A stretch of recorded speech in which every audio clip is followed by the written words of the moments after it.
The idea for the Forbidden Zone came from this reoccurring dream that I used to have. I was stuck in the middle of a giant football field. What was in front of me was this unknown abyss, and behind me was everything that had ever happened to me. It was clear, it was warm, it was colorful, and in front of me was just like nothing, darkness and scariness.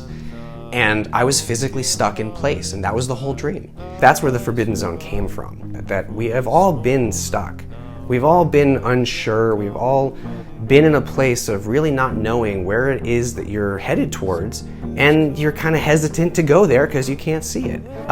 That's where the fog came from. And this idea of creating an entire world drowning in this toxic fog. And so if you go outside, you're gonna die if you're not wearing an oxygen tank.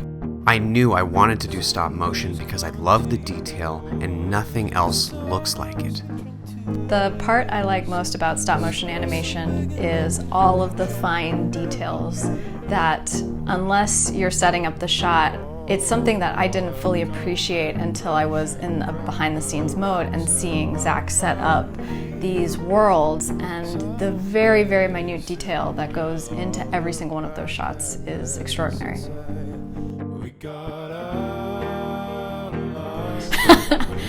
I did not know what I was getting myself into, for sure.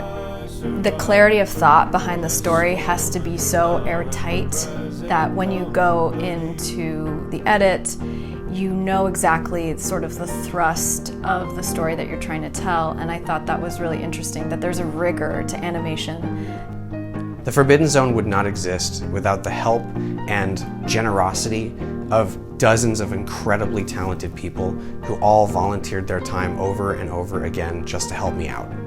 There were many times where I called someone more than once and said, "Hey, I'm stuck, I don't know how to fix this light, I don't know what I'm doing, can you please help me?" And every single time, one of these incredible artists came to the rescue.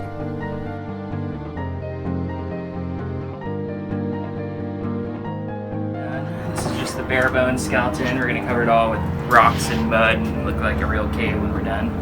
So yeah, I guess not a lot of people realize how much work goes into every single little scene in a stop motion film. It's a lot of work, but it's a labor of love.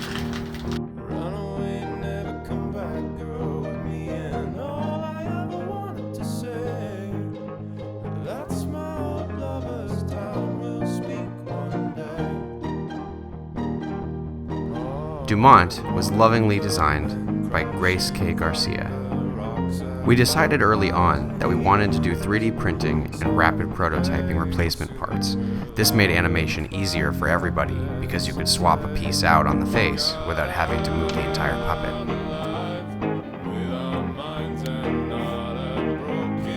So as you can see here, the original plan was to move pupils along the eye, but that proved to be a little bit cumbersome. So I did a test this weekend where I actually took these little Delrin resin eyes and inserted them into the head. And so now we have complete movement and control over the eye. Simultaneously, Dick Kaneshiro was helping me put together a ball and socket armature. Now everything had to be welded together so that it was strong and would last the duration of the entire shoot.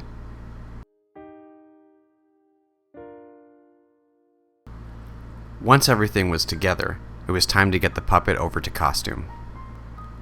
Looking pretty spiffy there, pal. Dumont's amazing costumes were all made by hand by the incredible Felicia Rose. When possible, we made everything out of recycled materials, and when not, we sculpted it from scratch. Everything was made lovingly by hand.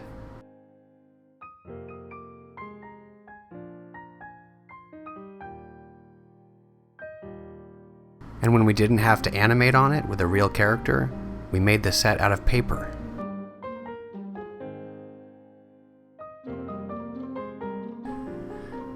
My friends Dick and Luca came over to build a custom motion control rig. This allowed us to put the camera right into the set and photograph it one frame at a time as it moved forward.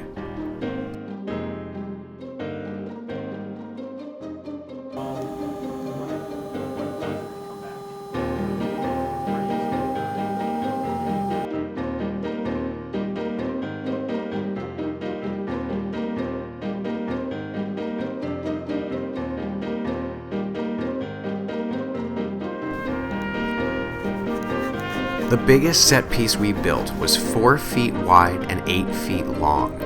This massive set needed extreme detail because it represented a huge character in the story, Dumont's home. It's safe and secure, but also a remnant of the past.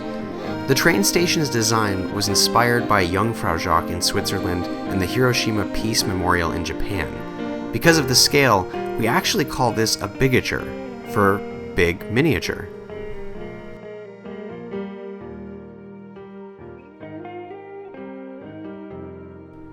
Sometimes, the set can be really small, because the character only has to interact with a tiny little space.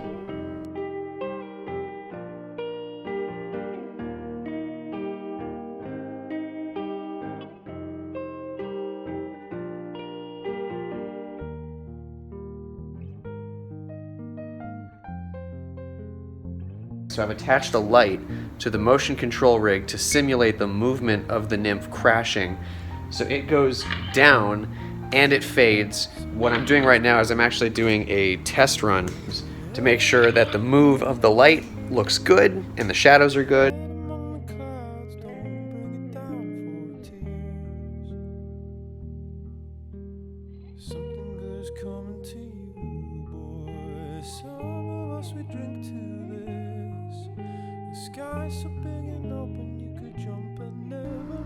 The puppet has to be moved, a tiny little increment, 1 frame at a time.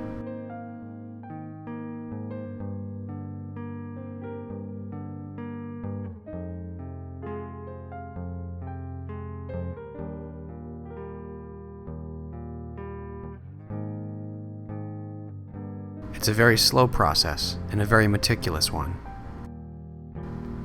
But as you can see, it's all worth it in the end. The thing that I think is insane about stop motion is celebrating getting 2 seconds a day. That's insane.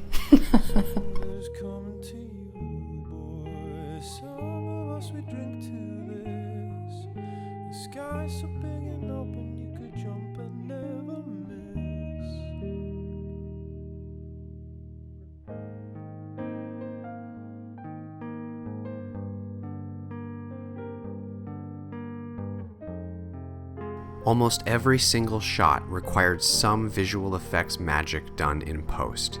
Tristan Kilmer worked for hundreds of hours to make sure every shot looked as amazing as possible, painting out rigs, creating backgrounds from scratch, and making every moment look like it took place in one world.